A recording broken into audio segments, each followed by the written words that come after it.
Vous écoutez Boostez-vous, le podcast dédié au coaching mindset au féminin.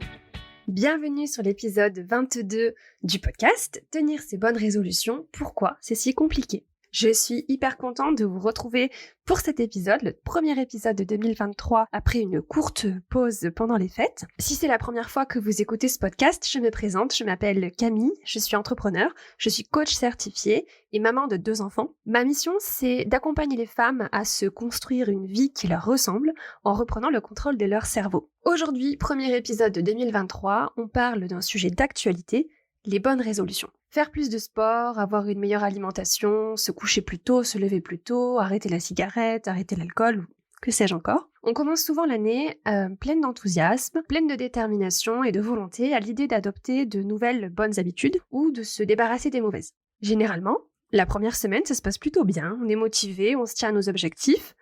La deuxième semaine, ça commence à être déjà un petit peu plus laborieux et à la fin du mois de janvier, souvent on a complètement laissé tomber. Pour tout un tas de raisons, plus ou moins valables, plus ou moins assumées. Le fait est que ne pas tenir ces bonnes résolutions au-delà du mois de janvier, c'est une réalité pour à peu près 88% des gens qui prennent des bonnes résolutions. Et tous les ans, c'est la même chose. On est partagé entre cet espoir un peu fou de résoudre tous nos problèmes grâce à ces résolutions, puis la désillusion, d'autant plus amère quand on va réaliser que finalement, non, cette année, ce sera pas celle du changement qu'on a tant espéré. Alors, si vous vous reconnaissez dans ces comportements, ou si vous en avez juste ras-le-bol de cette histoire de bonnes résolutions, j'ai une bonne nouvelle pour vous. Apporter un changement profond et durable à sa vie, c'est possible, mais ça va pas se faire en un claquement de doigts, à la seule force de notre volonté, du simple fait qu'il y a une date qui est inscrite sur un calendrier. Donc pour commencer, pourquoi les bonnes résolutions, ça ne fonctionne pas? Se fixer des bonnes résolutions, ça revient en fait à essayer de modifier nos comportements et nos actions grâce à la seule force de notre volonté. Ça va être des petites phrases du style, à partir du 1er janvier, je me mets au sport et je fais 4 séances par semaine. Si l'année dernière, et les années précédentes peut-être aussi, j'ai pas réussi à me motiver à me mettre au sport, je me dis, allez, ça y est, cette année c'est la bonne, j'attaque l'année pleine de bonne volonté, de motivation. La première semaine, je vais me pousser, je vais m'encourager, allez ma cocotte, on y va, laisse pas tomber, accroche-toi. Mais très vite, ma motivation va s'essouffler. Le problème dans cette situation-là, c'est que je ne compte que sur la force de ma volonté pour changer mon comportement. Mais cette volonté, aussi forte soit-elle au départ, elle va finir tôt ou tard par s'épuiser, parce que notre volonté, elle n'est pas illimitée. Je peux essayer de me faire aider par des sources de motivation extérieure, soutien de mes proches, des applications sur mon téléphone en tout genre. Mais ici aussi, le moteur du changement, ça reste ma volonté, même si je l'externalise d'une certaine façon. Mais cette volonté, elle n'est pas inépuisable. Notre incapacité à agir ou à maintenir de nouvelles actions sur le long terme, c'est une grande source de frustration pour beaucoup d'entre nous. Et pour comprendre comment fonctionne notre motivation et notre motivation vers le passage à l'action, on peut s'intéresser à ce qui se passe au fonctionnement de notre cerveau. Pour comprendre ça, je vous propose un modèle dont je vous ai déjà parlé dans plusieurs épisodes du podcast. Tout ce qui se passe dans notre vie, ça rentre dans une des 5 catégories suivantes. C'est soit une circonstance, soit une pensée, soit une émotion, soit une action ou un résultat. Ces 5 éléments, ces 5 catégories s'articulent entre elles de la façon suivante. Les circonstances génèrent en nous des pensées. Nos pensées vont déclencher des émotions. Nos émotions nous poussent à l'action ou à l'inaction. C'est le carburant pour nos actions. Et toutes nos actions, réactions, inactions, la somme cumulée de tout ça, c'est ce qui va créer les résultats qu'on obtient dans nos vies. Et ces résultats, généralement, ils viennent renforcer les pensées qu'on a eues au départ. Les circonstances, ce sont toutes les choses qui se produisent et qui sont en dehors de notre contrôle. C'est tout ce qui est extérieur à nous et tout ce sur quoi on n'a pas d'emprise, on n'a pas de pouvoir. Tout le reste, c'est sous notre contrôle. Nos pensées, nos émotions, nos actions et nos résultats, on en est responsable. Donc quand on a pris conscience de ce modèle, on se rend compte qu'en fait, tous nos comportements, nos actions, nos réactions, nos inactions, c'est conditionné par nos schémas de pensée. Parce que nos pensées génèrent des émotions, et ces émotions peuvent être agréables ou désagréables, motivantes ou démotivantes, et nos émotions, ce sont le carburant de nos actions. Ce sont elles qui vont nous pousser à agir, ou qui au contraire vont nous bloquer et nous maintenir dans l'inaction. Donc, si on se demande pourquoi on n'arrive pas à tenir nos bonnes résolutions, pourquoi on ne parvient pas à maintenir une action et un changement sur le long terme, mais en fait la vraie question c'est de se demander quelles sont les pensées et les émotions vis-à-vis de l'action à entreprendre. Quelles sont les émotions qui m'empêchent de passer à l'action? Quelles sont les émotions qui me poussent à adopter des comportements qui vont me déplaire en fait? Et pour réussir à changer nos comportements, c'est essentiel de prendre conscience de l'existence dans nos têtes de schémas de pensée bloquants. Si on n'en est pas conscient, on risque rapidement de devoir refaire surface les raisons qui font que l'année dernière, on n'a pas réussi à tenir nos bonnes résolutions. Et toutes ces raisons vont se trouver en concurrence avec nos bonnes résolutions. Et comme ces mécanismes de pensée sont souvent très anciens et coutumiers, notre cerveau va naturellement les privilégier. Notre cerveau, il n'est pas programmé pour le changement. Il est conçu pour être efficace. Il apprécie donc la répétition et les schémas de pensée connus. Si j'ai décidé de me mettre au sport, mais que je suis habituée à des pensées du type « j'ai trop de choses à faire », j'ai pas le temps, c'est trop difficile, je suis pas sportive, le sport c'est pas mon truc. Toutes ces pensées vont provoquer en moi des émotions désagréables, des motivations, découragement, morosité. Ma seule volonté ne pourra pas faire le poids si je me sens morose, si je me sens démotivée ou découragée. Et petit à petit, mes baskets vont rester au fond de mon placard avec mes bonnes résolutions. La bonne question à se poser, ce serait plutôt pourquoi j'ai envie de mettre en place ces bonnes résolutions dans ma vie? Quelle est la source de ma motivation? Qu'est-ce qui me pousse à vouloir changer? Est-ce que j'ai vraiment envie de changer finalement? Je vais vous partager un exemple. Il y a quelques années, j'avais pris comme bonne résolution de faire une détox du sucre, donc d'arrêter de manger du sucre. J'étais très motivée à l'idée d'arrêter le sucre pour me sentir mieux, et surtout, ma motivation, c'était d'être belle en bikini. J'ai tenu 2 semaines, parce que mes anciennes mauvaises habitudes ont très vite repris le dessus. À l'inverse, pendant ma 2e grossesse, on m'a diagnostiqué un diabète gestationnel. J'étais au 6e mois de grossesse, je crois. Du jour au lendemain, j'ai complètement arrêté le sucre et ça a duré pendant plusieurs mois. Pour moi, qui suis un vrai bec sucré, j'ai surmonté les anniversaires, Noël, tout un tas de fêtes sans une seule bouchée de sucre. Évidemment, ça n'a pas été facile. Alors, est-ce que j'avais changé moi entre ces 2 situations? Non, absolument pas. La seule chose qui avait changé, c'était la source de ma motivation. Et donc, les pensées que j'avais vis-à-vis de cet arrêt du sucre. Le diagnostic de diabète a modifié mon schéma de pensée à propos du sucre et mes motivations vis-à-vis de la privation de sucre. Et ça m'a permis de changer radicalement mon comportement. L'arrêt du sucre, ça a été beaucoup plus facile lorsque ma motivation était la santé de mon enfant à naître, et cette raison était bien plus forte et bien plus importante que celle de me conformer à une espèce d'idéal de minceur, et ça a généré pour moi des pensées et une motivation suffisantes pour concurrencer mes schémas de pensée habituels en ce qui concerne l'alimentation sucrée. Un point de vigilance, faire attention au côté un peu punitif de la bonne résolution. Tenir ces bonnes résolutions, c'est d'autant plus difficile que ces dernières sont prises sur un fond de jugement négatif de soi-même. On va s'imposer ces bonnes résolutions souvent pour compenser des erreurs ou des défaillances des années passées. Et le début de l'année, c'est un moment propice pour faire le point sur soi et sur sa vie. Si on en a envie, c'est absolument pas une obligation. Mais on est un peu entraîné dans cette période de bilan. Et ce bilan, souvent, engendre une forme de désapprobation vis-à-vis de soi.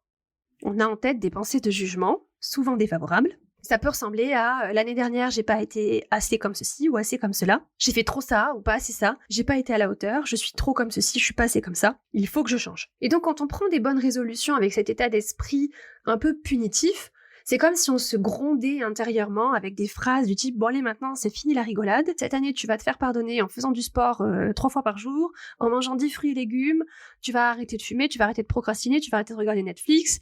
Tu vas être hyper organisé, hyper efficace, tu vas te coucher tôt, tu vas lire 1 livre par jour et tu vas arrêter de crier sur tes enfants. » Bon, quand on lit cette liste, rien qu'en la lisant, moi personnellement, je me sens submergée et débordée, et c'est certainement pas le bon carburant pour le changement. Les prémices d'un changement durable et serein ne se trouvent pas dans des pensées de jugement de soi. La honte, la désapprobation de soi, c'est des mauvais moteurs pour aborder des envies de changement. Si je me juge durement et que j'ai honte de mon comportement, de ce que je suis, de ce que je fais, ma première envie, ça va être d'aller me rouler sous un plaid et à manger des cochonneries sur mon canapé, plutôt que d'enfiler mes baskets pour aller courir. Mais du coup, qu'est-ce qu'on peut faire? Comment est-ce qu'on peut faire autrement si on veut instaurer dans sa vie un changement durable? Déjà, si vous constatez que les bonnes résolutions, ça fonctionne pas pour vous, vous pouvez tout à fait faire le choix de ne pas en prendre. Après tout, le début de l'année, c'est rien d'autre qu'une date qu'on a fixée arbitrairement et rien ne nous oblige à vouloir changer quoi que ce soit juste parce que c'est noté sur un calendrier. Ceci étant dit, le changement est là, le changement est permanent, notre année va connaître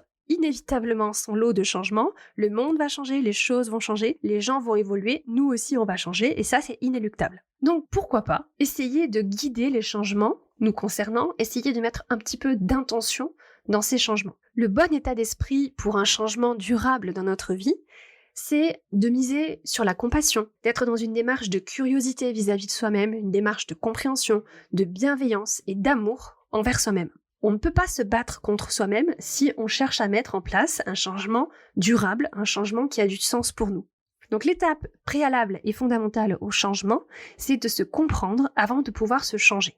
Donc, la première chose à faire, c'est d'observer son esprit, d'observer ses pensées avec beaucoup de curiosité, prendre conscience de ses propres pensées et se demander pourquoi est-ce que je pense ça. Quelles que soient les choses que vous souhaitez changer dans votre vie, commencez par prendre quelques minutes pour vous poser cette question. Pourquoi est-ce que j'ai tel ou tel comportement ? Pourquoi est-ce que je ressens telle ou telle émotion ? Pourquoi est-ce que j'ai envie de changer tel ou tel comportement ? Les réponses à ces questions, ce seront des pensées que vous avez vis-à-vis des circonstances dans votre vie. Et se poser ces questions, c'est le meilleur moyen pour comprendre ce qui se passe à l'intérieur de votre tête. Les résultats que vous obtenez dans votre vie dépendent directement de vos actions, qui elles-mêmes sont motivées par les émotions générées par vos pensées. Donc prendre ce temps d'observation de soi-même, c'est la première étape, c'est l'étape fondamentale pour connaître nos propres schémas de pensée sans s'auto-flageller. Ensuite, on peut se poser la question de ce qu'on veut vraiment pour nous-mêmes. Est-ce que les changements que je veux apporter à ma vie sont motivés par des bonnes raisons ? Parce que vouloir correspondre, vouloir se conformer aux besoins des autres, aux attentes de la société, c'est pas une motivation suffisante pour changer profondément et pour changer sur le long terme. Nos bonnes résolutions, pour être tenables, elles doivent être motivées par nos propres valeurs et nos propres besoins. D'où l'importance de faire ce travail de connaissance de soi. Donc en résumé, si vous voulez mettre en place un changement durable sur le long terme, que ce changement on l'appelle résolution ou qu'on lui donne un autre nom, peu importe, la première chose à faire, ça va être de travailler son état d'esprit. Pas d'autoflagellation, pas de punition, mais beaucoup de bienveillance et beaucoup de compassion. Ensuite, être attentif et observer ses propres pensées. Quelles sont les petites phrases dans ma tête qui me viennent quand j'ai envie de renoncer à mes bonnes résolutions ? Quelles sont les émotions que toutes ces pensées provoquent en moi ? Et quelles sont les conséquences de ces émotions sur mon comportement ? Se poser aussi la question de sa motivation. Pourquoi est-ce que j'ai envie d'apporter ce changement-là à ma vie ? Ce changement, est-ce qu'il est vraiment si important pour moi ? Est-ce qu'il est aligné avec mes besoins et avec mes valeurs ? Ce n'est qu'une fois que ces bonnes bases-là seront posées que ce sera possible pour nous d'envisager une transformation durable. Voilà, j'espère que ces quelques pistes de réflexion vous aideront à aborder les changements de comportement de façon plus sereine et vous donneront l'envie de persévérer dans les changements que vous souhaitez initier dans votre vie. Si vous avez envie d'apporter des changements, mais qu'aujourd'hui vous avez du mal à avoir une vision de ce que vous voulez, j'ai un atelier à vous proposer sur justement tout ce travail de vision. Se proposer de prendre du temps pour clarifier notre vision, se proposer de prendre du temps pour se poser la question, mais en fait, qu'est-ce que je veux pour moi, pour ma vie ? Quelle est ma vision ? Et une alternative aux bonnes résolutions, c'est plutôt que de travailler en termes d'envie de changement, c'est de travailler sur sa vision. C'est-à-dire que oui, ma vie évolue, ma vie change, dans tous les cas, quoi que je fasse, le changement est là, il est inévitable. Donc ce que je peux faire, c'est de mettre de l'intention dans ce changement. Et pour ça, un très bon exercice, c'est de se créer la vision de la vie vers laquelle j'ai envie d'aller. De quoi j'ai envie pour moi, pour ma vie, qu'est-ce que j'ai envie d'inviter dans ma vie, qu'est-ce que j'ai envie d'accomplir, qu'est-ce que j'ai envie de réaliser. Pour explorer ces envies, pour vous aider à créer cette vision, je vous propose une masterclass sur un outil qui s'appelle le Vision Board. Le Vision Board, c'est un tableau de visualisation. C'est un outil qui permet à la fois de réfléchir à quelle est la vision que j'ai envie d'avoir pour moi, pour ma vie. Et c'est un outil qui va nous permettre de matérialiser cette vision de façon visuelle, justement. Ça va nous permettre de venir utiliser toute la puissance créatrice de notre cerveau pour matérialiser, donner vie, donner corps à cette vision. Donc si ça vous intéresse, je vous mettrai le lien en description de cet épisode de podcast. C'est un atelier gratuit, vous avez une vidéo et un workbook pour vous donner toutes les infos à la fois sur tout le travail de mindset pour se créer cet espace d'exploration de sa vision, sans censure, sans limitation dans nos rêves, dans nos envies, dans nos ambitions, et tous les outils pratico-pratiques pour réaliser un vision board qui va vous aider à matérialiser cette vision. C'est 100% gratuit, le lien en description de cet épisode de podcast. C'est tout pour aujourd'hui, je vous souhaite une excellente matinée, journée, après-midi, soirée, nuit, en fonction du moment où vous écoutez cet épisode de podcast. Et surtout, je vous souhaite une merveilleuse année 2023, que cette année soit l'année de tous les possibles pour vous. On se retrouve très vite pour un prochain épisode de Boostez-vous. D'ici là, prenez bien soin de vous. Bisous!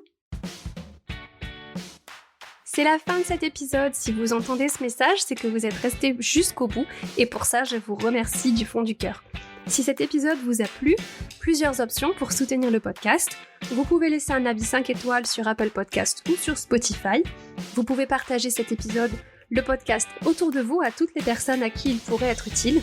Vous pouvez aussi vous abonner au podcast sur la plateforme d'écoute de votre choix et vous serez notifié des nouveaux épisodes chaque semaine. Et si ce que vous avez entendu ici vous a plu, rejoignez la newsletter de Boostez-vous.